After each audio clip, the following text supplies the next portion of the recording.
Hello student, Kalyani IAS academy को online platform पर आपका स्वागत है।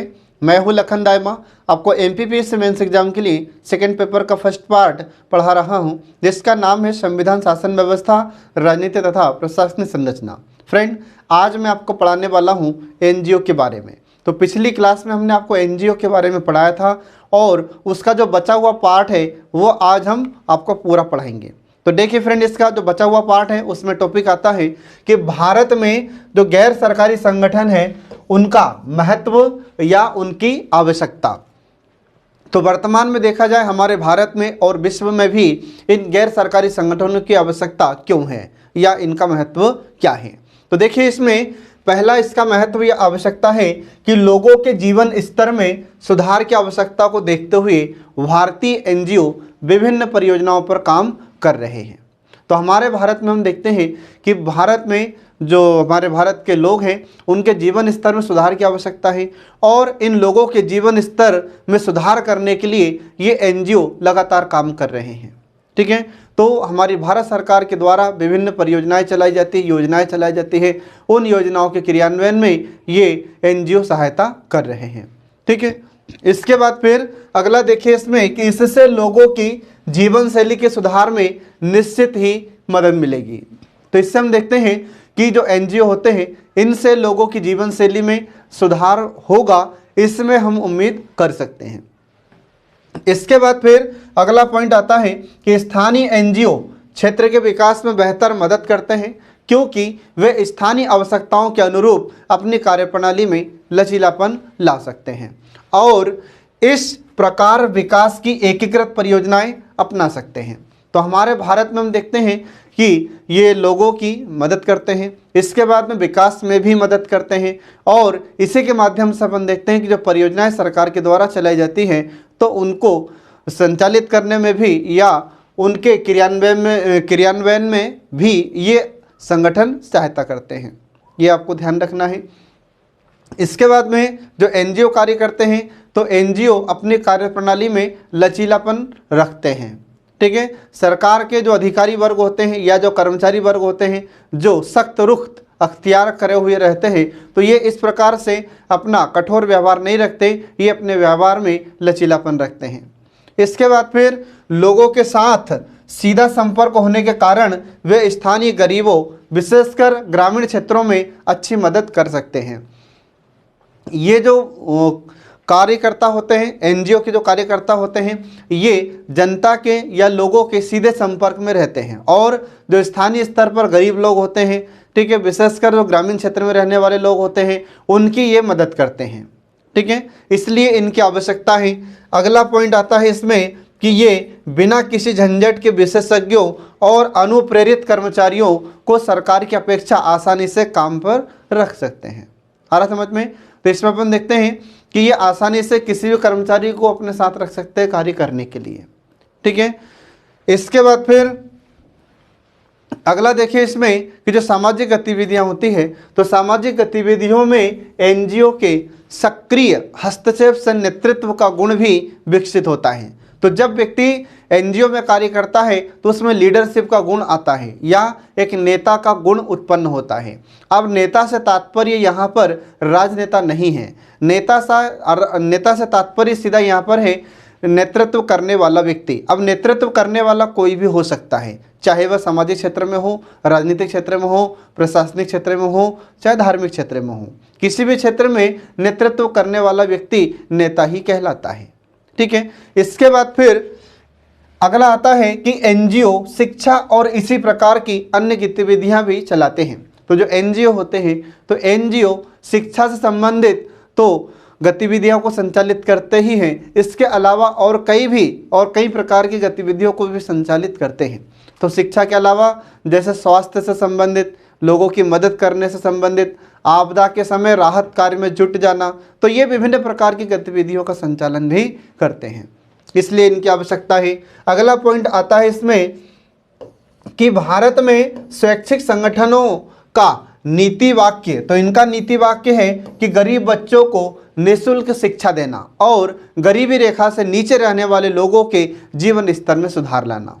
तो जो एनजीओ होता है इनका नीति वाक्य है कि जो गरीब बच्चे होते हैं या गरीबों के बच्चों को निःशुल्क शिक्षा देना है और जो गरीबी रेखा से नीचे रहने वाले लोग हैं उनके जीवन स्तर में सुधार करना और इन लोगों को जागरूक करना है, उनके अधिकार के प्रति उन्हें जागरूक करना है। ठीक है, इसके बाद फिर अगला पॉइंट आता है इसमें कि यह सरकार के लिए बड़ी राहत की बात है कि बाल श्रम उन्मूलन, शिक्षा, महिलाओं और बच्चों के अधिकारों का उपभोक्ता संरक्षण, ठीक है, राहत, आपदा प्रबंधन और अन्य अनेक क्षेत्रों में भी एनजीओ कार्य कर रहे हैं, जिससे एक तरफ हमारी सरकार का कार्य संभाल रहे हैं तो दूसरी तरफ ये जनता को भी लाभ पहुंचा रहे हैं। ठीक है, तो इसलिए इन एनजीओस की या गैर सरकारी संगठनों की आवश्यकता है वर्तमान में। ठीक है फ्रेंड, तो 5 नंबर में आपसे क्वेश्चन पूछा जा सकता है कि जो एनजीओ होता है या गैर सरकारी संगठन होता है इसकी वर्तमान में आवश्यकता क्यों है, तो ये आपको सारे पॉइंट उसमें लिखना होगा। तो ये 5 नंबर में आपसे पूछा जा सकता है। इसके बाद फिर देखिए आगे, गैर सरकारी संगठनों के उद्देश्य या कार्य या इनके दायित्व या इनकी भूमिका।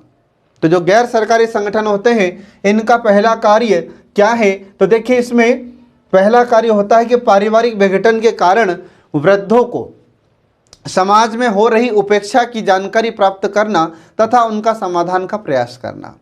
हम देखते हैं कि वर्तमान समय में जो वृद्धजन होते हैं उनको घर से उनकी संतान निर्वासित कर देती है, तो ऐसे वृद्धों के बारे में उनकी जानकारी प्राप्त करना और उनकी समस्या का समाधान करना। इसके बाद फिर अगला पॉइंट इसमें आता है कि सर्व शिक्षा अभियान तथा शिक्षा से जुड़ी समस्याओं को उजागर करना तथा समाज में वंचितों के लिए शिक्षा की व्यवस्था करना। ये कार्य भी एनजीओ के कार्यकर्ता करते हैं या उनके कर्मचारी भी यह कार्य करते हैं। इसके बाद फिर अगला पॉइंट आता है कि समाज में कमजोर वर्ग का उत्थान करना। जो कमजोर वर्ग है, पिछड़ा हुआ वर्ग होता है, आर्थिक रूप से पिछड़ा हुआ व्यक्ति है, तो उसका उत्थान करना, उसका विकास करना भी इनका लक्ष्य होता है। इसके बाद फिर अगला आता है कि बाल श्रम, मतलब जो बच्चे बाल श्रम में लगे हुए हैं, कम उम्र में ही काम करना शुरू कर देते हैं, तो ऐसे बाल श्रम में लगे हुए बच्चों को, बाल मजदूरी में लगे बच्चों का कल्याण करना और इनको बाल श्रम से मुक्त करना, ये भी कार्य करता है एनजीओ। इसके बाद फिर अगला पॉइंट आता है इसमें कि समाज में किशोरों और युवाओं की समस्या का अध्ययन करना तथा उनका समाज में समायोजन करना। ठीक है, तो जो युवाओं की किशोर अवस्था में जब होते हैं तो इनकी क्या समस्या है, तो किशोरों और युवाओं की दोनों की समस्याओं का अध्ययन करते हैं और समाज में इनका समायोजन का कार्य भी करते हैं। इसके बाद फिर अगला पॉइंट आता है कि समानता और सामाजिक न्याय के लिए कार्य करना। तो ये एनजीओ समाज में समानता लाने के लिए, समाज में न्याय के लिए भी कार्य करते हैं, समाज में व्यक्तियों को, लोगों को न्याय दिलाने का कार्य भी करते हैं। इसके बाद फिर अगला पॉइंट आता है कि मानवीय हितों के प्रति जागरूकता को बढ़ावा देना तथा उसके संरक्षण का प्रयास करना। तो मानवीय हितों के प्रति मतलब जनता के प्रति कल्याण या जनता के लिए कल्याण का कार्य करना और इसके लिए उन्हें जागरूक भी करना है तथा इनका संरक्षण या इनकी सुरक्षा कैसे की जाए, ये भी कार्य करते हैं एनजीओ के कर्मचारी लोग या उसके कार्यकर्ता। अगला आता है इसमें कि सामाजिक सुरक्षा और समाज कल्याण के लिए कार्यक्रमों का संचालन करना। इसके बाद फिर अगला पॉइंट आता है इसमें वैज्ञानिक उन्मुखता के लिए जागरूक करना। तो वैज्ञानिक विचार का सभी लोग ध्यान रखेंगे या सभी लोग वैज्ञानिक विचार रखेंगे ताकि आने वाले समय में शीघ्र अतिशीघ्र व्यक्ति अपने जीवन में उन्नति कर सके। अगर व्यक्ति वैज्ञानिक विचारधारा में नहीं रहेगा, अंधविश्वास में जिएगा, तो व्यक्ति उन्नति नहीं कर सकता। आ रहा समझ में? तो सभी व्यक्तियों को या हमारे भारत में मौलिक कर्तव्य भी है लोगों का कि जो वैज्ञानिक विचारधारा है उसका अनुसरण करें और जो अंधविश्वास है उसको त्यागें। ठीक है, तो ऐसे ही वैज्ञानिक उन्मुखता के लिए जागरूक करना, ये भी इनका कार्य होता है। मतलब टेक्नोलॉजी होती है, तकनीकी, उससे लोगों को रूबरू कराना है। इसके बाद में जो वैज्ञानिक विचार हैं उसके लिए लोगों को जागरूक करना है। ठीक है, और भी तमाम जो वर्तमान में टेक्नोलॉजी आ रही है उनके बारे में भी जानकारी लोगों को देना है, उनको लोगों को जागरूक करना है विज्ञान से संबंधित। ठीक है, ये भी कार्य करता है एनजीओ।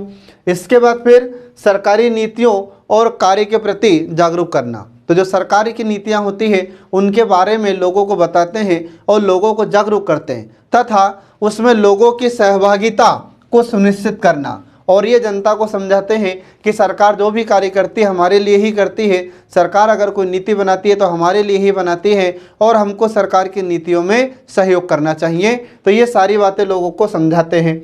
इसके बाद फिर मानव को भौतिक आवश्यकताओं के संरक्षण के प्रति जागरूक करना है तथा आवश्यकताओं की पूर्ति को सुनिश्चित भी करना है। तो मनुष्य की भौतिक आवश्यकता क्या है?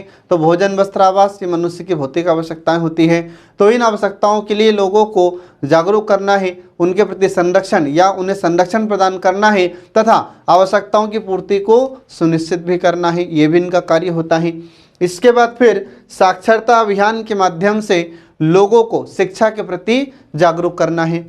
हमारे भारत में और विश्व में शिक्षा एक ऐसा शस्त्र है जिससे अंधकार को दूर किया जा सकता है, अज्ञानता को दूर किया जा सकता है, और जो विभिन्न प्रकार के अपराध होते हैं उन अपराधों को शिक्षा के माध्यम से समाप्त किया जा सकता है। इसलिए ये एनजीओ शिक्षा के लिए लोगों को जागरूक करते हैं, इसके लिए अभियान चलाते हैं, और हमारी सरकार भी अब शिक्षा पर अधिक जोर दे रही है। ठीक है फ्रेंड, ये आपको ध्यान रखना होगा। इसके बाद फिर इसका अगला पॉइंट आता है कि एनजीओ प्रकृति के साथ मानव संबंध और पर्यावरण संरक्षण के लिए जागरूक करता है। ठीक है, तो मनुष्य का प्रकृति के साथ संबंध कैसा होता है तथा पर्यावरण संरक्षण हमें किस प्रकार से करना चाहिए, इसके लिए भी एनजीओ जागरूक करता है लोगों को। इसके बाद फिर अगला कार्य है इसका कि प्राकृतिक संसाधनों का समाज के लिए बेहतर उपयोग करना तथा लोगों को इसके लिए जागरूक करना।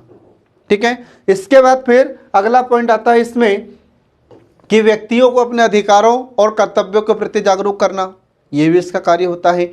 मनुष्य के या व्यक्ति के कार्य क्या होते हैं, इसके लिए लोगों को जागरूक करते हैं। मनुष्य के अधिकार क्या है, इसके बारे में लोगों को जागरूक करते हैं। इसके बाद फिर अगला पॉइंट आता है इसमें कि समाज में बेरोजगारी का अध्ययन करते हैं और स्वरोजगार के लिए साधन और सुविधाओं की जानकारी भी ये देते हैं।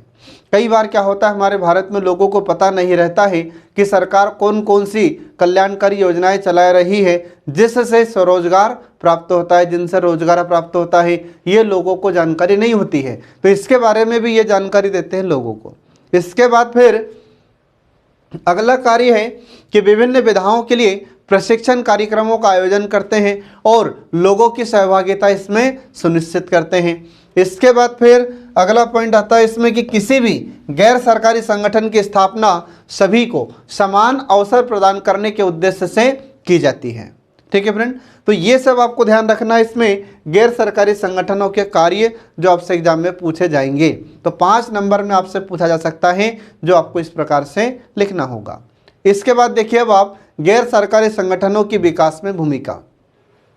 तो गैर सरकारी संगठनों की विकास में भूमिका, तो पहला पॉइंट इसमें देखिए जनजाति अधिकार से संबंधित इसकी भूमिका।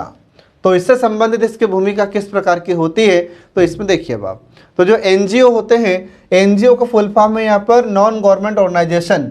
तो गैर सरकारी संगठन बहुराष्ट्रीय कंपनियों के द्वारा आदिवासियों के प्रति किए जाने वाले भेदभाव के विरुद्ध आवाज़ उठाते हैं। आ रहा समझ में? तो जो एनजीओ होते हैं, तो एनजीओ ने जो आदिवासी लोग होते हैं, जनजाति के लोग होते हैं, तो इनके साथ जो भेदभाव किया था, इसके लिए इन्होंने आवाज़ उठाई थी और यह मुद्दा उन्होंने सरकार तक पहुंचाया था। इसके बाद कई एनजीओ ने वन अधिकार अधिनियम जैसे कैंपा, जिसको हम कहते हैं, तो कैंपा ये इसने क्या किया है, तो क्षतिपूर्ति, वन रोपण, निधि प्रबंधन एवं योजना प्राधिकरण इसको कहते हैं, तो आदि जैसे अधिनियमों के उचित कार्यान्वयन के लिए ग्राम पंचायतों के साथ एनजीओ ने भागीदारी निभाई है। ये इसकी पहली भूमिका है जो आपको याद रखना होगा। मतलब कई बार क्या होता है कि जनजातियों के साथ जो भेदभाव होता है, तो उन्हें उनका अधिकार दिलाने के लिए भी ये लड़ाई लड़ते हैं। ठीक है, इसके बाद फिर अगला आता है इसमें कि ऐसे कार्य जिन्हें पूरा करने के लिए राज्य के संसाधन अपर्याप्त हो, तो इसमें क्या करते हैं एनजीओ, तो देखिए इसमें तो इस प्रकार के 2 प्रमुख क्षेत्र शिक्षा और स्वास्थ्य हैं। विशेष रूप से ग्रामीण क्षेत्रों में सरकार के द्वारा संचालित स्कूलों और अस्पतालों की संख्या पर्याप्त नहीं है।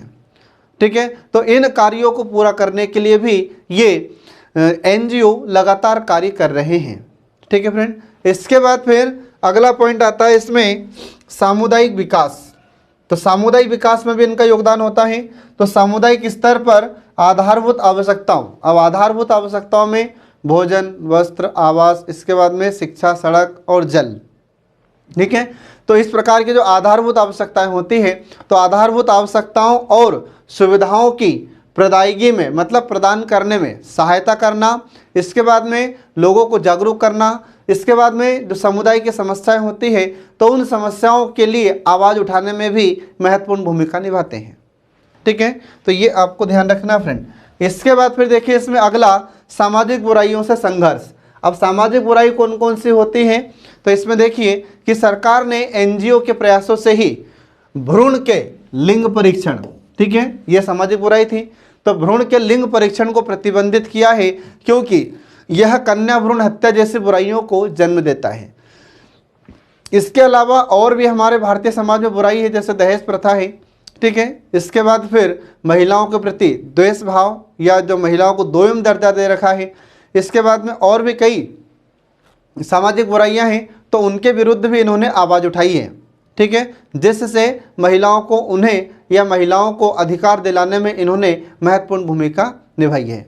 इसके बाद फिर अगला है इसमें आश्रय। ठीक है, अगला है इसमें आश्रय का अधिकार।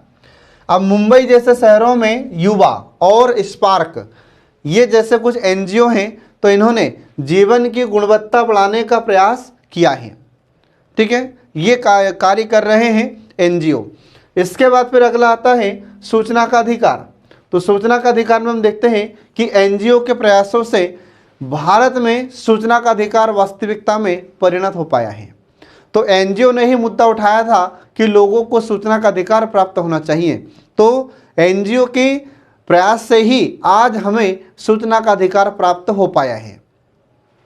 इसके बाद फिर अगला आता है इसमें पुनर्वास। तो वर्ष 2004 की सुनामी के बाद एनजीओ ने उल्लेखनीय कार्य किए हैं, राहत कार्यों में सहायता की इन्होंने। इसके बाद फिर एनजीओ ने ही व्यवसायिक प्रशिक्षण केंद्र भी स्थापित किए हैं, जिससे कई लोगों को रोजगार प्राप्त हुआ है। ये लोग प्रशिक्षण देते हैं, एनजीओ के जो कर्मचारी होते हैं ये लोगों को प्रशिक्षण देते हैं, और उस प्रशिक्षण प्राप्त करने के बाद कई लोग अपना जीवन गुजारा कर रहे हैं, लोगों को आय प्राप्त हो रही है। ठीक है, तो ये इस प्रकार से कल्याणकारी कार्य भी करते हैं। इसके बाद फिर अगला आता है इसमें कल्याणकारी योजनाओं का कार्यान्वयन। तो सामान्य जनता से निकटता के कारण सरकार और अंतिम उपयोगकर्ताओं के बीच एक कड़ी के रूप में ये कार्य करते हैं। ठीक है, तो जो कल्याणकारी योजनाएं होती हैं तो उन कल्याणकारी योजनाओं को लागू करने में भी ये महत्वपूर्ण भूमिका निभाते हैं एनजीओ। इसके बाद इस प्रकार एनजीओ सरकार की कल्याणकारी योजनाओं के कार्यान्वयन में कार्यान्वयक, उत्प्रेरक और भागीदार की भूमिका निभाते हैं। मतलब योजनाओं को लागू करने वाले, जिसको कार्यान्वयक कहते हैं, उत्प्रेरक मतलब खुद तो काम नहीं करते परंतु काम करवाते हैं, और भागीदार भी होते हैं। तो ये इस प्रकार की भूमिका निभाते हैं एनजीओ। इसके बाद फिर अगली भूमिका है कि ऐसे कार्य जिन्हें पूरा करने में राज्य इच्छुक नहीं होते। तो जाति व्यवस्था राजनेताओं के लिए वोट बैंक का काम करती है, अतः इस प्रक्रिया में जाति के आधार पर किए जाने वाले भेदभाव का निषेध करने वाले कानून प्रायः तब तक उपेक्षित रह जाते हैं जब तक कि उस क्षेत्र में कोई ऐसा एनजीओ कार्य नहीं कर रहा हो जो भेदभाव से ग्रसित लोगों के हितों के लिए कार्य करने का इच्छुक हो। क्योंकि कई बार तो क्या होता है कि जो नेता लोग होते हैं तो नेता लोग भी ठीक से जनता के लिए कल्याणकारी कार्य नहीं करते हैं, क्योंकि कई बार नेता लोग भी जाति से ग्रसित होते हैं। लेकिन जो एनजीओ होते हैं तो ये एनजीओ जाति भेदभाव से ऊपर उठकर कार्य करते हैं, ये किसी भी जाति के साथ किसी प्रकार का कोई भेदभाव नहीं करते। ठीक है, इसके बाद फिर आगे देखिए इसमें अगला आ जाता है एनजीओ की सामाजिक आर्थिक विकास में भूमिका। अब सामाजिक और आर्थिक विकास में एनजीओ की भूमिका क्या है, तो देखिए इसमें कि सामाजिक आर्थिक रूप से पिछड़े समूहों को पहचान एवं उन्हें लक्षित समूह के रूप में चिन्हित करने में सरकारी मशीनरी की सहायता करते हैं। ये सरकारी मशीनरी का मतलब कि जो हमारे सरकारी अफसर होते हैं, सरकारी अधिकारी होते हैं, कर्मचारी होते हैं, उनकी सहायता करते हैं ये। ठीक है, किस काम में, तो जो सामाजिक और आर्थिक रूप से पिछड़े हुए लोग हैं या पिछड़ा समूह है, इसकी पहचान करने में इनकी सहायता करते हैं सरकारी कर्मचारियों की या अधिकारियों की ये एनजीओ के लोग। इसके बाद फिर अगला पॉइंट आता है इसमें कि गरीब लोगों को उनके सामाजिक आर्थिक विकास के उद्देश्य से एकताबद्ध करते हैं ये। इसके बाद फिर अगला पॉइंट है इसमें कि ये प्रशासनिक प्रक्रिया में जन भागीदारी को सुनिश्चित करते हैं तथा प्रशासनिक मशीनरी को अधिक अनुक्रियाशील बनाते हैं। ठीक है, तो ये भी आपको इसमें ध्यान रखना होगा। इसके बाद फिर अगला है कि ये सुनिश्चित करते हैं कि प्रशासनिक मशीनरी मतलब जो प्रशासनिक अधिकारी हैं, इसके बाद और भी जो कर्मचारी वर्ग हैं, तो प्रशासनिक मशीनरी लोगों की आवश्यकताओं एवं आकांक्षाओं के प्रति संवेदनशील एवं क्रियाशील बने। ठीक है, तो ये भी इनमें भी इनकी भूमिका होती है एनजीओ की, जो आपको याद रखना होगा। इसके बाद फिर ये मतलब एनजीओ, तो एनजीओ सरकार द्वारा चलाए जा रहे विभिन्न कार्यक्रमों, योजनाओं या परियोजनाओं आदि के संदर्भ में लोगों तक सूचनाएं पहुंचाते हैं और उन्हें जागरूक करते हैं, जिससे कि लोगों का कल्याण हो पाता है या लोगों का कल्याण संभव हो पाता है। इसके बाद फिर एनजीओ लोगों में विभिन्न राजनीतिक मुद्दों पर राजनीतिक चेतना जगाते हैं, मतलब लोगों को राजनीति के प्रति जागरूक करते हैं, लोगों को राजनीतिक शिक्षा देने में महत्वपूर्ण भूमिका निभाते हैं।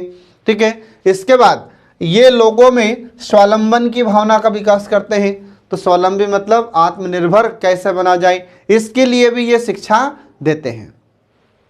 इसके बाद फिर अगला पॉइंट आता है कि ये प्रशासनिक मशीनरी पर सामुदायिक जवाबदेही आरोपित करते हैं।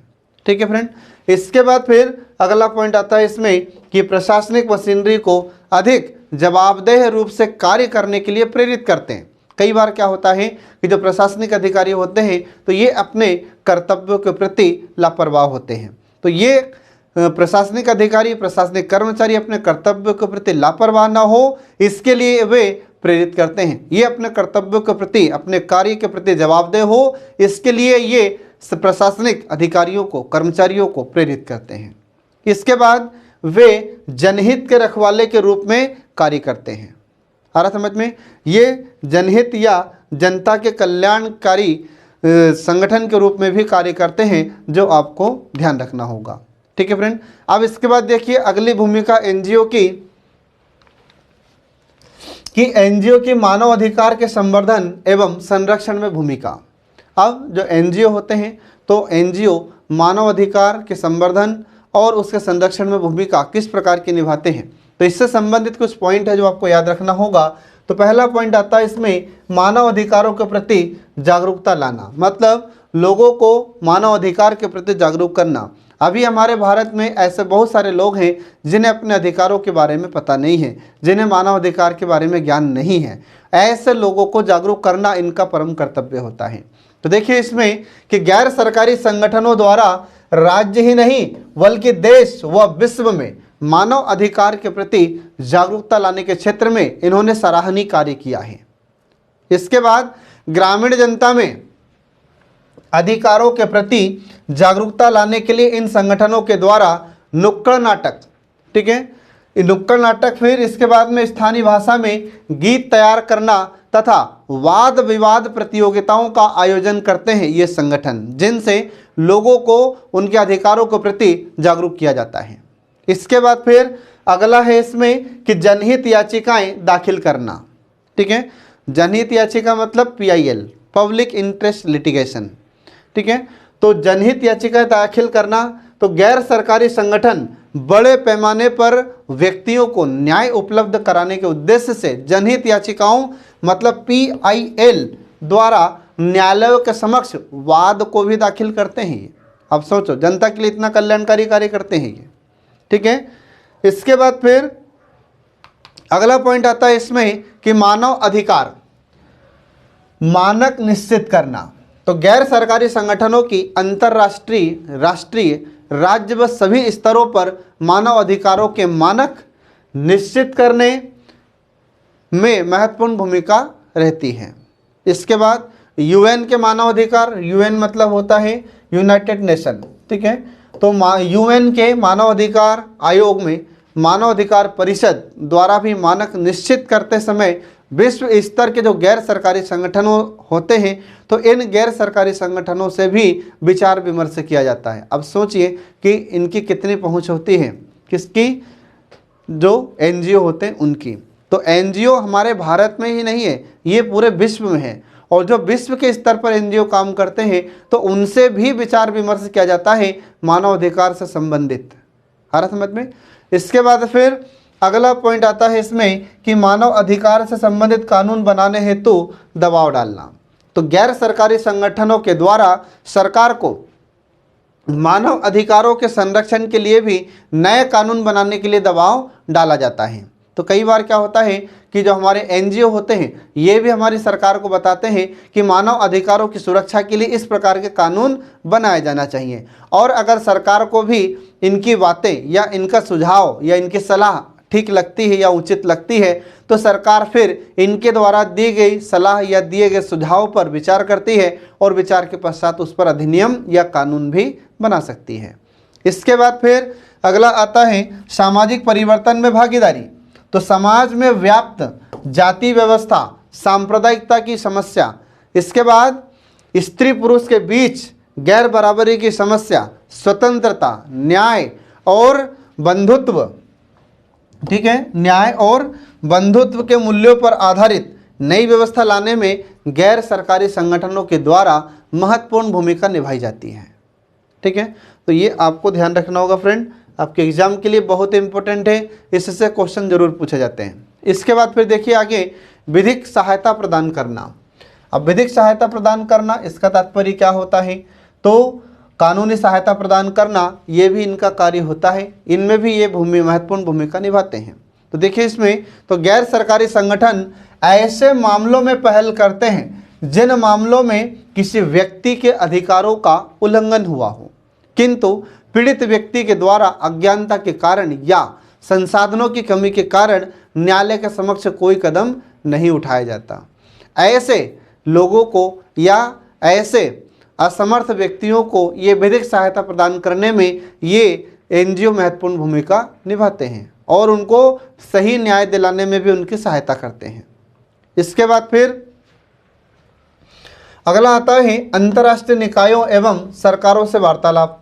तो गैर सरकारी संगठन सरकारों एवं अंतर्राष्ट्रीय संस्थाओं से मानव अधिकारों के संबंध में वार्तालाप करते हैं, सरकार पर दबाव डालते हैं तथा यह अपनी रिपोर्ट विभिन्न अंतर्राष्ट्रीय समितियों संगठनों को समय से भेजे।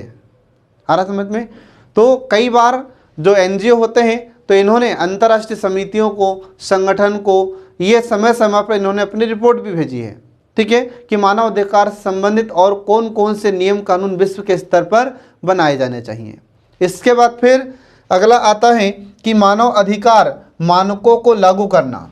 तो गैर सरकारी संगठन निश्चित किए गए मानकों को लागू करने वालों की मॉनिटरिंग करने की एक संस्था के रूप में भी महत्वपूर्ण भूमिका निभाते हैं। मतलब कि विश्व के स्तर पर या हमारे भारत के स्तर पर जो मानव अधिकार से संबंधित मानक होते हैं, स्टैंडर्ड जो तैयार किए जाते हैं सरकार के द्वारा, तो जो मानक लागू किए जाते हैं तो उन मानकों की मॉनिटरिंग करती है ये एनजीओ। इसके बाद क्या सही है क्या सही नहीं है तो इसमें भी महत्वपूर्ण भूमिका निभाते हैं एनजीओ। कौन से मानक सही है और कौन से मानक वर्तमान में प्रासंगिक नहीं है, इससे संबंधित भी सरकार को सलाह देते हैं ये एनजीओ। तो इस प्रकार से ये बहुत ही महत्वपूर्ण भूमिका निभाते हैं फ्रेंड। ठीक है, इसके बाद देखिए अगला पॉइंट इसमें आता है कि सरकार के द्वारा बनी योजनाओं, कार्यक्रमों, कानून व व्यवस्थाओं का सही कार्यान्वयन करना, इसमें भी इनकी महत्वपूर्ण भूमिका होती है। तो गैर सरकारी संगठन के द्वारा सरकार द्वारा बनी योजनाओं एवं कार्यक्रमों का सही कार्यान्वयन किया जाता है और इसके महत्वपूर्ण कार्य विचार गोष्ठियाँ आयोजित करना है। इसके बाद पोस्टर, पुस्तिकाएँ, ठीक है, तो पोस्टर लगवाना है जगह जगह, ताकि लोगों को सरकार के द्वारा चलाई जा रही योजनाओं के बारे में, कार्यक्रमों के बारे में, सरकार के द्वारा बनाए गए कानून के बारे में जानकारी प्राप्त हो। इसके बाद में कुछ पुस्तकों का प्रकाशन भी ये एनजीओ करवाते हैं और लोगों तक पहुंचाने का कार्य करते हैं, जिससे सरकार की योजनाओं के बारे में, सरकार के कल्याणकारी कार्यक्रमों के बारे में, सरकार के द्वारा बनाए गए कानून के बारे में आम लोगों को जानकारी प्राप्त होती है। इसके बाद फिर अगला है या अगली भूमिका है कि मध्यस्थ की भूमिका। तो गैर सरकारी संगठनों के द्वारा जनता व सरकार के मध्यस्थ की भूमिका निभाई जाती है, जिसमें यह संगठन जनता की आवश्यकताओं एवं अपेक्षाओं को सरकार तक पहुंचाते हैं। ठीक है, तो जनता और सरकार के बीच में एक माध्यम या मध्यस्थ की भूमिका, ये मीडिएटर की तरह किस प्रकार भूमिका निभाते हैं। तो सरकार की जो योजनाएं हैं उन योजनाओं को जनता तक पहुंचाते हैं, जनता को बताते हैं, और अगर जनता की कोई आवश्यकता है तो उन आवश्यकताओं को सरकार तक पहुंचाने में ये महत्वपूर्ण भूमिका निभाते हैं एनजीओ। इस प्रकार से ये मध्यस्थ की भूमिका निभाने में भी सफल साबित हुए हैं। इसके बाद फिर आप देखिए अगला कि गैर सरकारी संगठनों की पर्यावरण संरक्षण के क्षेत्र में भूमिका। तो एनजीओ पर्यावरण संरक्षण में भी महत्वपूर्ण भूमिका निभाते हैं। तो इससे संबंधित कुछ इंपॉर्टेंट फैक्ट है जो आपको याद रखना होगा। तो पहला फैक्ट यह है कि तीव्र आर्थिक विकास भारत में ही नहीं बल्कि पूरे विश्व में कई प्रकार के पर्यावरण समस्याएं उत्पन्न करता है, और निरंतर बढ़ती क्षति से निपटने के लिए गैर सरकारी संगठन स्थापित किए गए हैं। तो विकास के अंधे दौड़ में हमने क्षेत्रों को या शहरों को विकसित कर लिया, ठीक है, इसके बाद में सड़कों का निर्माण कर दिया, कारखानों को स्थापित कर दिया, बड़े बड़े उद्योगों को स्थापित कर दिया, परंतु इसका दुष्परिणाम यह हुआ कि कई प्रकार की समस्याएं उत्पन्न होने लगी। ठीक है, तो इन समस्याओं से कैसे निपटा जाए, इसमें भी ये सरकार की सहायता करते हैं। इसके बाद फिर पर्यावरण संरक्षण में भी ये महत्वपूर्ण भूमिका निभाते हैं, जैसे वृक्षारोपण करना, इसके बाद में वृक्षारोपण से संबंधित लोगों को जागरूक करना, इसके बाद में पर्यावरण की सुरक्षा से संबंधित लोगों को जागरूक करना, और वे तमाम कार्य करते हैं ये एनजीओ। इसके बाद फिर आगे देखिए कि नीतिगत विकास को बढ़ावा देने के लिए अनुसंधान आयोजित करना और संस्थागत क्षमता का निर्माण कर लोगों की सहायता करना, ये भी इसका कार्य होता है या यह भी भूमिका निभाता है एनजीओ। इसके बाद फिर पर्यावरण का संरक्षण, जनसंख्या वृद्धि दर जैसे मुद्दे, पर्यावरण संरक्षण से जुड़े मुद्दे एनजीओ की प्रमुख चिंता होती है। जनसंख्या वृद्धि पर नियंत्रण कैसे किया जाए, इसके संबंध में भी जानकारी देता है यह एनजीओ। इसके बाद में पर्यावरण की सुरक्षा कैसे की जाए, यह भी इसके लिए महत्वपूर्ण मुद्दा होता है। ठीक है, तो जो बहुत ही महत्वपूर्ण मुद्दे हैं पर्यावरण से संबंधित, उसकी जानकारी लोगों को दिया जाता है इनके द्वारा।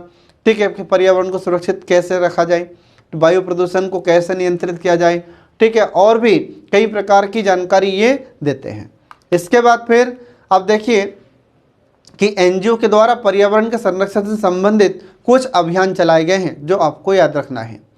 तो जो एनजीओ होता है, गैर सरकारी संगठन होते हैं, तो गैर सरकारी संगठन के द्वारा चलाए गए कुछ प्रमुख अभियान हैं। तो किस लिए चलाए गए थे ये अभियान? पर्यावरण के संरक्षण से संबंधित कुछ अभियान चलाए गए हैं, जिसमें पहला अभियान यह है कि रासायनिक और विषाक्त अपशिष्ट का उन्मूलन। ठीक है, जो रासायनिक होता है या जो रसायन होते हैं, इसके बाद जो जहरीला अपशिष्ट, अपशिष्ट का मतलब होता है यहाँ पर कूड़ा कचरा। ठीक है, तो जो कूड़ा कचरा होता है और जो रसायन से संबंधित होता है, तो रसायन और जहरीले कूड़े कचरे का उन्मूलन कैसा हो, इससे संबंधित अभियान एनजीओ ने चलाया था।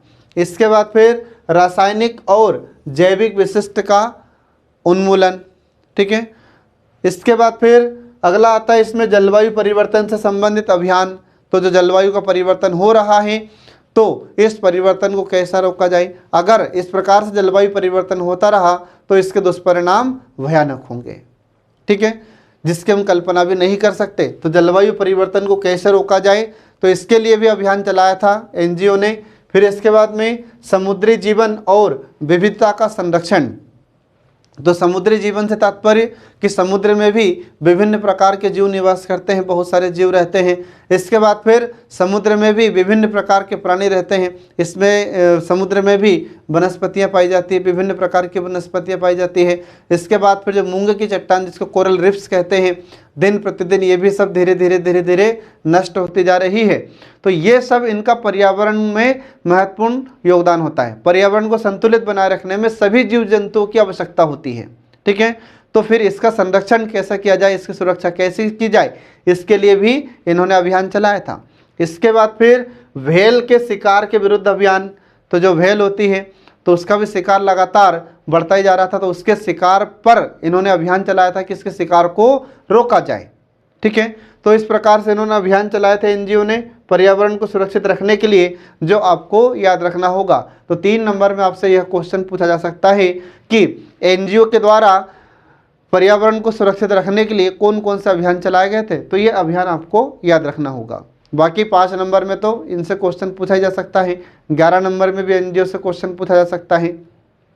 इसके बाद फिर अगला देखिए इसमें कि जन जागरूकता, वृक्षारोपण अभियान और अपशिष्ट निवारण के लिए लैंडफॉल्स में अपशिष्ट का निपटान करने के स्थान पर पारिस्थितिकीय रूप जैसे केचुआ पालन, इसके बाद फिर कंपोस्टिंग को बढ़ाना, जीवाश्म ईंधनों के स्थान पर साइकिलों और हरित नवीकरणीय ईंधनों के उपयोग को प्रेरित करने जैसे कार्य ये एनजीओ करते हैं।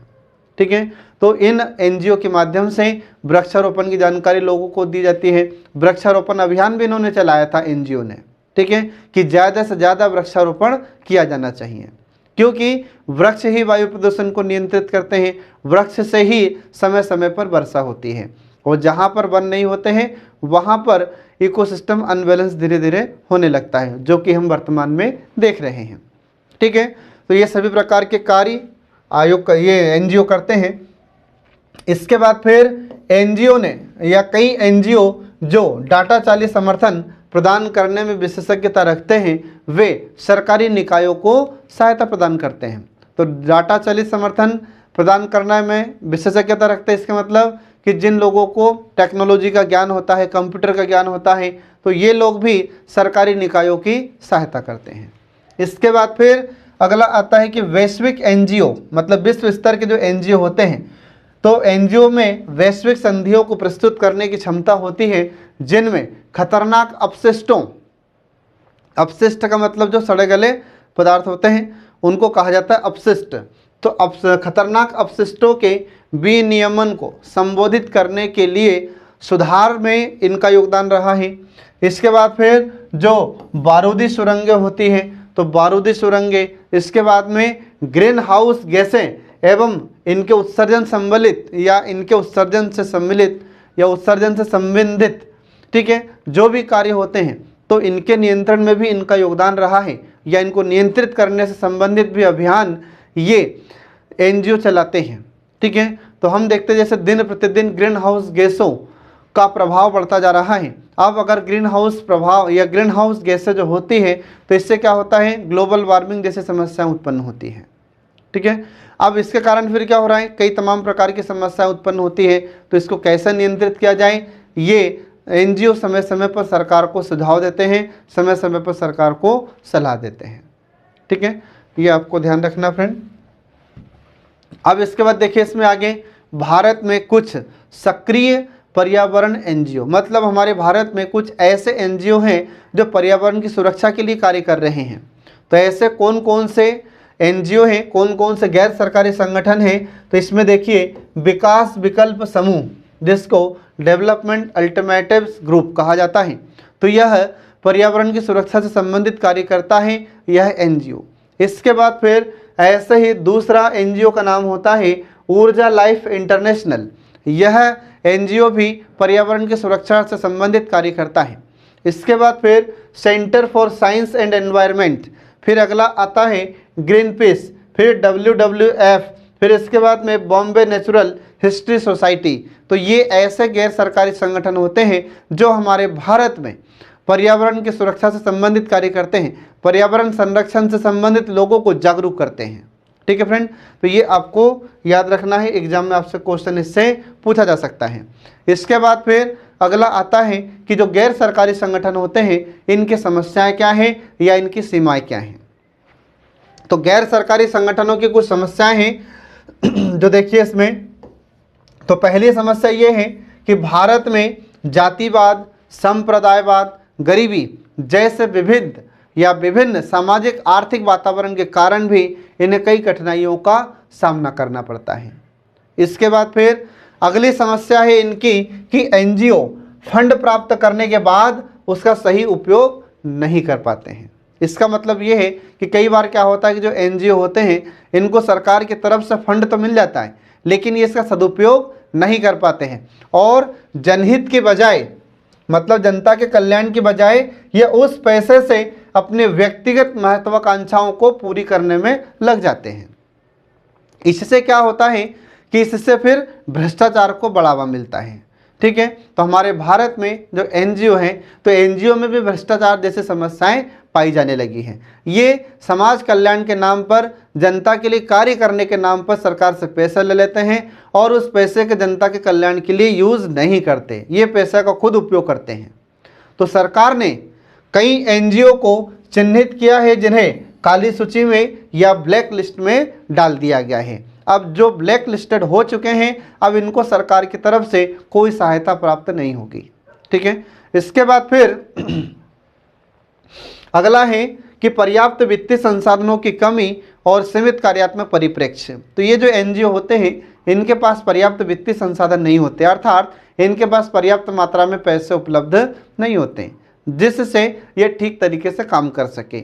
इसके बाद फिर अगला आता है इसमें प्रशिक्षित एवं पेशेवर कर्मचारियों की कमी। तो इसमें जो कर्मचारी कार्य करते हैं ये प्रशिक्षित ठीक से नहीं होते।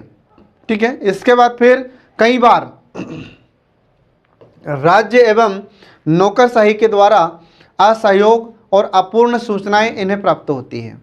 मतलब कि कई बार क्या होता है कि जो एनजीओ होते हैं, एनजीओ को जो नौकरशाही होती है, मतलब जो हमारे अधिकारी वर्ग होते हैं, ये इनको सहायता नहीं देते हैं, या जो अधिकारी वर्ग होता है ये एनजीओ की सहायता नहीं करते हैं। ठीक है, इसके बाद फिर इनके पास पूर्ण रूप से सूचनाएं भी नहीं होती, मतलब जो अधिकारी वर्ग होता है तो अधिकारी इन्हें पूर्ण सूचनाएं भी नहीं देते हैं। ये ऐसे समस्या आती है। इसके बाद अनावश्यक राजनीतिक हस्तक्षेप इसमें देखा जाता है। तो कई बार क्या होता है कि जो नेता होते हैं, तो नेता लोग एनजीओ में अनावश्यक रूप से हस्तक्षेप करते हैं, अनावश्यक रूप से इन पर दबाव डालते हैं कभी कभी। इसके बाद फिर उनकी कार्यप्रणाली प्रभावित होती है, कार्यकुशलता, स्वायत्तता एवं प्रभावकारिता पर इससे विपरीत प्रभाव पड़ता है। तो ये ऐसी समस्याएं हैं एनजीओ के फ्रेंड जो आपको ध्यान रखना है। इसके अलावा अब देखिए इनकी चुनौतियाँ। ठीक है, तो अब जो एनजीओ भारत में कार्य कर रहे हैं तो इनकी चुनौतियाँ किस प्रकार की हैं। तो देखिए इनकी चुनौतियों में पहली चुनौती यह है कि सरकार तथा सरकारी एजेंसियां उन्हें संशय तथा शक के दृष्टिकोण से देखते हैं। आ रहा समझ में, मतलब सरकार और सरकार से संबंधित जितनी भी एजेंसियां हैं ये एनजीओ को शक की दृष्टि से देखते हैं। मतलब सरकार को और सरकार के जो अधिकारी वर्ग हैं उनको यही लगता है कि जो एनजीओ होते हैं ये सिर्फ पैसा खाने का कार्य करते हैं, ये जनता के लिए कोई कल्याणकारी काम नहीं करते, जिसके कारण इनके कार्य में हस्तक्षेप होता है। इसके बाद फिर निगरानी एवं इन पर नियंत्रण हमेशा बना रहता है, जिससे इनके कार्य में बाधा उत्पन्न होती है। इसके बाद फिर अगली चुनौती यह है कि भारत में परोपकारी दान संस्कृति का अभाव है। मतलब हमारे भारत में दानदाताओं की कमी है, हमारे भारत में लोग दान कम देते हैं, धार्मिक मामलों को छोड़कर। धार्मिक मामलों में तो लोग बहुत दान देते हैं, लेकिन इन एनजीओ को दान नहीं देते लोग। ठीक है, ये सबसे बड़ी समस्या है, जिसके कारण एनजीओ के पास धन अभाव बना रहता है, मतलब इनके पास पैसा नहीं होता और संसाधनों की कमी के कारण ये अपने लक्ष्य को प्राप्त नहीं कर पाते। ठीक है, इसके बाद फिर एनजीओ के क्षेत्र में भ्रष्टाचार जैसी समस्या उत्पन्न होने लगी है। इसके बाद फिर संसाधनों का ये दुरुपयोग करते हैं, तो संसाधनों के दुरुपयोग जैसी समस्या भी उत्पन्न हुई है और इससे बच्चों को लाभ नहीं मिल पाता। इसके बाद फिर अगली चुनौती है इसमें कि इनके लोकप्रिय न होने के कारण भी दानदाता इसमें दान नहीं देते और जो लाभार्थी, मतलब जिन्हें लाभ प्राप्त होना चाहिए, उन्हें लाभ प्राप्त नहीं होता है। इसके बाद फिर जो दानदाता है, मतलब दानकर्ता, और लाभार्थी इन दोनों के मन में ही इन एनजीओ के प्रति अविश्वास की भावना उत्पन्न हो जाती है, जिससे ये सहज होकर समाज में कार्य नहीं कर पाते। ठीक है, ये आपको याद रखना है फ्रेंड। ठीक है, इसके बाद फिर अगली चुनौती है इनके लिए कि लाभार्थी समूहों की संख्या और आवश्यकताओं के बीच एक बड़ा अंतराल है, जिसके कारण अभी भी एनजीओ और सरकार दोनों जरूरतमंद तक नहीं पहुंच पाए हैं। इसके बाद फिर अगला पॉइंट आता है इसमें कि केंद्र तथा राज्य सरकारों में एनजीओ को लेकर कोई स्पष्ट नीति नहीं होती, जिसके कारण सरकारों के बदलने आदि से उनकी गतिविधियां भी दुष्प्रभावित होती रहती हैं। तो ये सब चुनौतियां हैं एनजीओ के समक्ष, जो आपको याद रखना है फ्रेंड। एग्जाम में आपसे 5 नंबर में पूछा जा सकता है कि एनजीओ के समक्ष चुनौतियां कौन कौन सी हैं। 5 नंबर में आपसे पूछा जा सकता है कि एनजीओ की समस्याएं कौन कौन सी हैं। ठीक है, और 11 नंबर में क्वेश्चन आपसे पूछा जा सकता है, तो वो फिर पूरा आपसे कंप्लीट क्वेश्चन पूछा जाएगा। तो जैसा क्वेश्चन पूछे वैसा आपको एग्जाम में आंसर लिखना होगा। अब इसके बाद देखिए एनजीओ की कार्यप्रणाली में सुधार हेतु कुछ सुझाव। ठीक है, तो जो एनजीओ होते हैं, एनजीओ की कार्यप्रणाली में सुधार हेतु सुझाव कौन कौन से हैं। तो ऐसा पहला सुझाव है इसमें कि विश्वविद्यालयों और कॉलेजों के युवा स्नातकों को सार्वजनिक सेमिनार, बैठक आदि का आयोजन करना चाहिए। आ रहा समझ में? मतलब जो विश्वविद्यालय होते हैं, कॉलेज होते हैं और इसके बाद में कुछ युवा स्नातक होते हैं, तो इनके लिए सार्वजनिक सेमिनार का आयोजन किया जाना चाहिए, बैठकों का आयोजन किया जाना चाहिए, और इन सेमिनार में और इसके बाद में इन बैठकों में इन युवाओं को एनजीओ से संबंधित सलाह देनी चाहिए, एनजीओ से संबंधित इन्हें जानकारी प्रदान की जानी चाहिए। इसके बाद फिर अगला पॉइंट आता है कि स्वयं सेवा के महत्व एवं एनजीओ की सफलता की कहानियों का प्रचार करना चाहिए। लोगों को स्वैच्छिक भागीदारी के लिए प्रोत्साहित करने हेतु मीडिया का उपयोग करना चाहिए। ठीक है, ये ध्यान रखना फ्रेंड। इसके बाद फिर अगला सुझाव देखिए इसमें कि भारत में 65% 65% पॉपुलेशन, ठीक है, तो 65% जनसंख्या ग्रामीण क्षेत्रों से संबंधित होती है। इसलिए एनजीओ को ग्रामीण क्षेत्र में गांव के लोगों के सहयोग से उनके जीवन को बेहतर बनाने हेतु कार्य करने की आवश्यकता है। इसके बाद फिर अगला पॉइंट आता है कि एनजीओ को ग्रामीण क्षेत्रों के शिक्षित युवा स्नातकों को स्वैच्छिक भागीदारी करने के लिए उन्हें प्रोत्साहित करना चाहिए। इसके बाद फिर अगला पॉइंट है कि सरकार के द्वारा अनुदान संबंधित नियमों विनियमों को उदारीकृत किया जाना चाहिए। मतलब सरकार की ओर से इन एनजीओ को जो अनुदान दिया जाता है उसके लिए नियम थोड़े सरल होना चाहिए। ठीक है, इसके बाद फिर एनजीओ को अधिक अनुदान प्रदान किया जाना चाहिए। जब एनजीओ को ठीक अनुदान प्राप्त होगा, समय से प्राप्त होगा, इसके बाद में ज़्यादा नियम कानून नहीं होंगे, सरलता से इन अनुदान प्राप्त होगा, ठीक है, तो ये शीघ्रता से कार्य करेंगे, जनता के लिए कल्याणकारी कार्य और शीघ्रतापूर्वक करेंगे, जिससे जनता को इसका लाभ मिल पाएगा।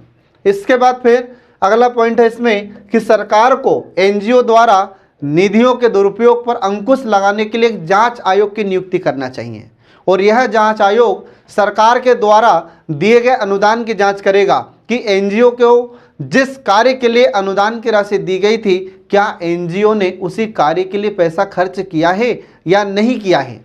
ठीक है, तो इसकी जानकारी कौन प्राप्त करेगा? तो इसकी जानकारी देगा फिर जांच आयोग।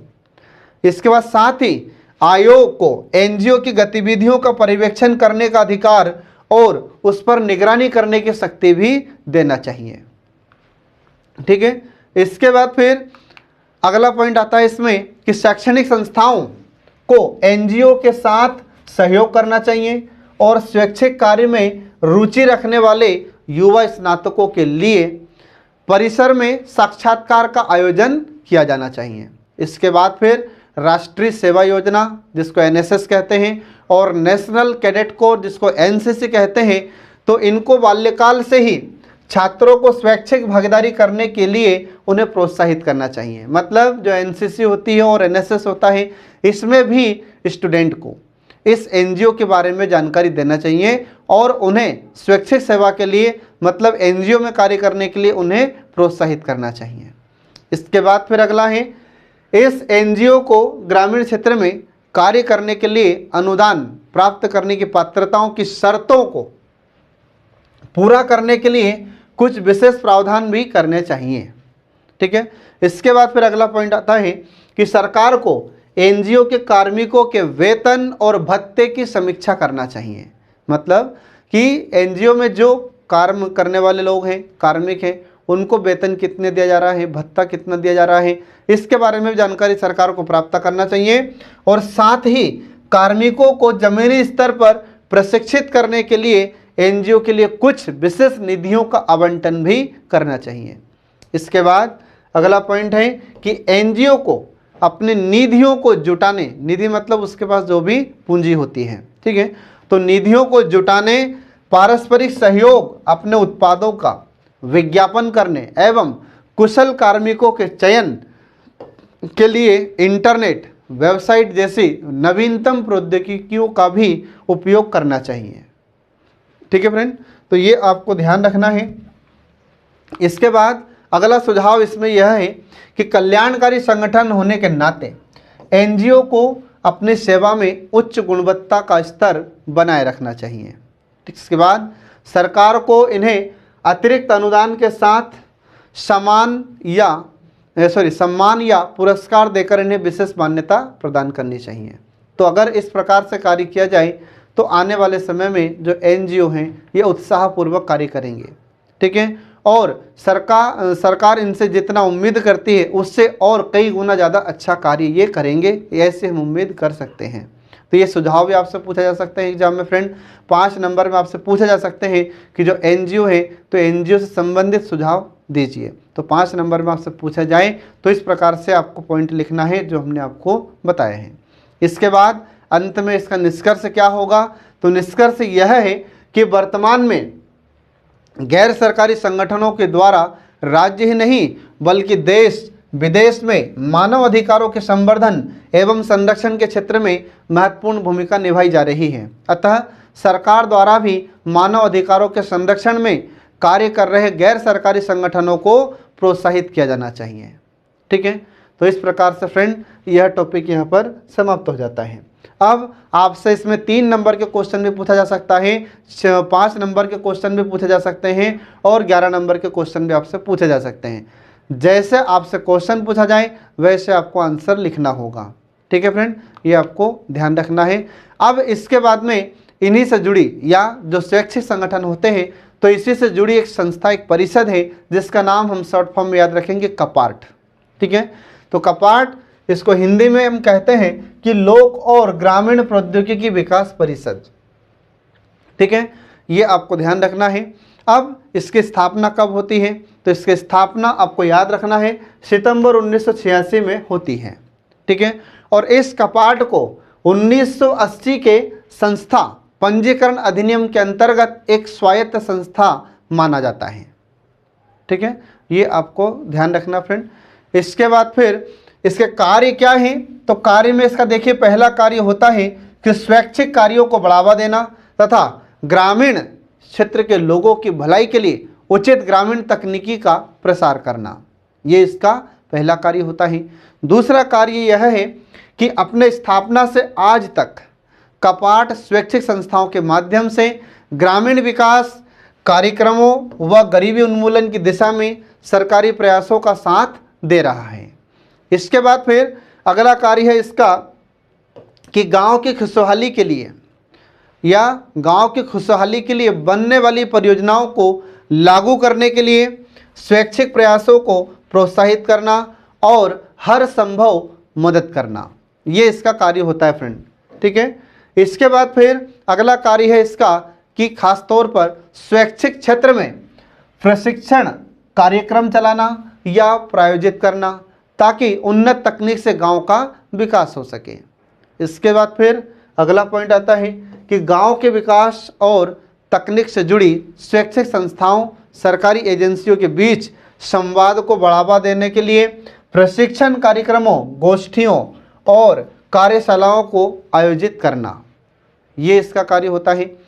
अगला काम है नई तकनीक पर जोर देना, मतलब जो भी नई नई टेक्नोलॉजी आती है वे ग्रामीण क्षेत्र तक पहुंचाना, ग्रामीण क्षेत्र को उस तकनीक से अवगत कराना। ये भी इसका कार्य होता है। इसके बाद फिर अगला कार्य है कि गाँव के लिए जरूरी तकनीक के विकास के लिए प्रेरक की भूमिका निभाना और इस सिलसिले में विभिन्न एजेंसियों खासतौर पर स्वैच्छिक संस्थाओं के शोध और विकास कामों की पहचान करना, यह भी इसका काम होता है।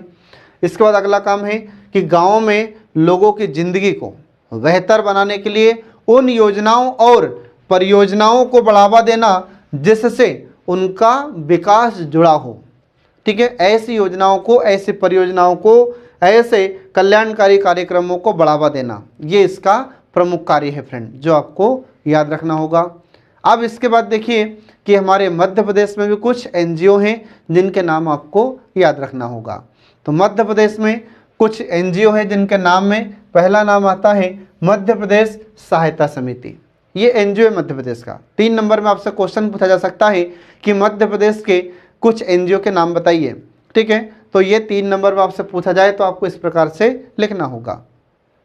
इसके बाद फिर मानव विकास सेवा संघ, फिर इसके बाद में अगला है एनजीओ का नाम पहल जन सहयोग विकास संगठन, फिर इसके बाद में अपना घर, फिर इसके बाद में दाना पानी 4 वर्ड्स। तो ये इस प्रकार से मध्य प्रदेश के कुछ एनजीओ के नाम है फ्रेंड, जो आपको याद रखना होगा। तो 3 नंबर में आपसे पूछा जा सकता है। और फिर 5 नंबर में आपसे कपाट के बारे में क्वेश्चन पूछा जा सकता है। ठीक है, 3 नंबर में भी आपसे कपाट के बारे में क्वेश्चन पूछा जा सकता है। अब आगे देखिए फ्रेंड, इसमें गैर सरकारी संगठनों की सीमाएं या इसकी समस्याएं। तो गैर सरकारी संगठनों की समस्याएं कौन कौन सी है? तो देखिए इसमें पहली समस्या आती है कि सीमित कार्यात्मक परिप्रेक्ष्य, मतलब कि जो गैर सरकारी संगठन होते हैं तो इनको सीमित कार्य ही सौंपे जाते हैं और इन्हें सरकार के नियम तथा कानूनों के नियंत्रण में रहकर ही कार्य करना पड़ता है। इसके बाद फिर दूसरी समस्या है इनकी कि अनावश्यक राजनीतिक हस्तक्षेप इसमें देखा जाता है। तो कई बार क्या होता है कि इसमें जो नेता वर्ग होते हैं ये इसमें बार बार हस्तक्षेप करते हैं। इसके बाद फिर अगला है इसमें कि स्थानीय महाजनों व साहूकारों का भी इसमें हस्तक्षेप देखा जाता है तथा इनके द्वारा इसका एनजीओ का विरोध भी किया जाता है। ठीक है, तो जो स्थानीय महाजन लोग होते हैं, साहूकार लोग होते हैं, ये एनजीओ का कभी कभी विरोध भी करते हैं। इसके बाद फिर जातिवाद जैसी समस्याएं देखी जाती हैं, संप्रदायवाद, गरीबी और विविध सामाजिक आर्थिक वातावरण के कारण भी इनमें कठिनाइयों का सामना करना पड़ता है। इसके बाद फिर अगली समस्या है इनकी कि पर्याप्त वित्तीय संसाधनों की कमी होती है। मतलब मध्य प्रदेश में जो एनजीओ होते हैं इनके पास पर्याप्त मात्रा में धन उपलब्ध नहीं होता है, जिसके कारण ठीक तरीके से कार्य नहीं कर पाते हैं ये। इसके बाद फिर प्रशिक्षित एवं पेशेवर कर्मचारियों की कमी होती है इसमें। इसके बाद कई बार इसमें राज्य एवं नौकरशाही के द्वारा असहयोग भी देखने को मिलता है। मतलब इसमें कई बार क्या होता है कि जो अधिकारी वर्ग होते हैं वे इसमें सहयोग नहीं करते हैं, कभी कभी सरकार भी इसमें सहयोग नहीं करती है। इसके बाद फिर अगला है इसमें कि अपर्याप्त एवं अपूर्ण सूचनाएं होती है। तो इनके पास पर्याप्त मात्रा में सूचनाएं नहीं होती हैं, जिसके वजह से ठीक से ये कार्य नहीं कर पाते हैं। अगली समस्या है इनकी कि भ्रष्टाचार के द्वारा कागजों पर कार्य करने वाले संगठनों के द्वारा सरकारी महकमों में सांठगांठ करके कई महत्वपूर्ण प्रोजेक्ट हासिल कर लिए जाते हैं, जिससे वास्तविक कार्य करने वाले ईमानदार एनजीओ को हानि होने लगती है। ये सबसे बड़ी समस्या है वर्तमान में। ठीक है, इसके बाद फिर प्रदेश में सरकारी धन अनुदान की लूट के लिए फर्जी एनजीओ भी अधिक संख्या में सामने आ रहे हैं। इसके बाद फिर अगली समस्या है कि विदेशी फंड चंदे वाले प्रदेश में या चंदे वाले एनजीओ प्रदेश में कई ऐसे संगठन भी सामने आए हैं जो राष्ट्रीय हितों के खिलाफ भी काम करते हैं। इसके बाद फिर अगली समस्या है इनमें कि सेवा भाव समर्पण से कार्य करने वालों को भी कई बार संदेह की दृष्टि से इसमें देखा जाता है, जिससे जो कार्य करने वाले लोग हैं वे इससे हतोत्साहित होते हैं। ठीक है फ्रेंड, तो ये इसकी समस्याएं हैं जो आपको याद रखना होगा। तो मध्य प्रदेश में ये एनजीओ की तमाम समस्याएं होने के बाद भी ये हमारे मध्य प्रदेश में अभी भी कार्य कर रहे हैं। ठीक है, इसके बाद और भी समस्याएं देखिए इसकी। तो कई अप्रशिक्षित व अधूरी जानकारी रखने वाले संगठनों की क्रियाशीलता समुदायों में सकारात्मकता की बजाय नकारात्मकता का माहौल बना देती है।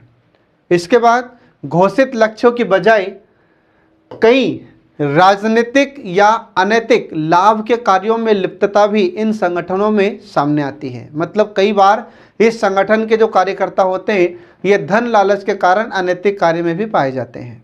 इनमें भ्रष्टाचार जैसी समस्या उत्पन्न होती है। ठीक है, ये जनता के कल्याण करने की बजाय ये खुद का कल्याण करने में लग जाते हैं। तो ये समस्याएं इन संगठनों में देखी जाती है फ्रेंड, जो आपको याद रखना है।